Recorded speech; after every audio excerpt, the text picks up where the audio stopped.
Sa ibang balita, dating mataas na opisyal ng Philippine National Police, wala umanong nakikitang dahilan para isailalim ang Philippine Public Safety College at PNPA sa pambansang pulisya. Ang detalye sa ulat ni Alvin Baltazar. Walang nakikitang pangangailangan si Philippine Public Safety College President Retired General Ricardo De Leon para gawing umbrella organization ng PNP, ang PPSC. Ayon kay De Leon na dati ring mataas na opisyal ng pambansang pulisya, ang kailangan lang ay mas palakasin ang partnership ng police institution at kanilang tanggapan.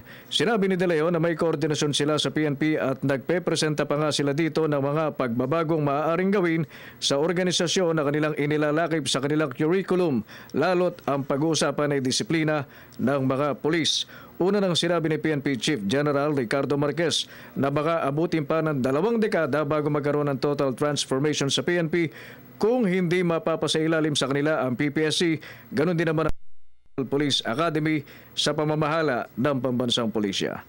Baka naman ang keyword dyan is really partnership. Ang sinasabi lang natin through collaborations, partnership at saka coordinations, marami tayong ma-achieve na pagbabago. Sa panig naman ni DILG Secretary Mel Sarmiento, sinabi nitong may ginagawa namang hakbangin ng PPSC hindi lang para mapaunlad ang kakayahan ng mga nagpupulis sa larangan ng investigasyon, pagpapatrolya, kundi pati sa pagdidisiplina. Mas maigi ayon sa kalihim na bigyan muna ng pagkakataon ng PPSC para matugunan ang anumang dapat na maikintal na pagbabago sa hanay ng PNP. Sa mga na-mention niyang ginagawang initiative ngayon, baka ma-address yung mga problemang sinasabi ng Philippine National Police na minention ko rin kanina na dapat yung anong kailangan ng end user, yun dapat ang nasa production line.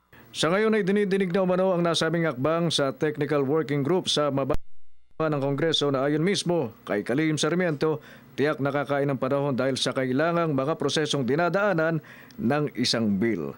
Para sa Telebisyon ng Bayan, Alvin Baltazar.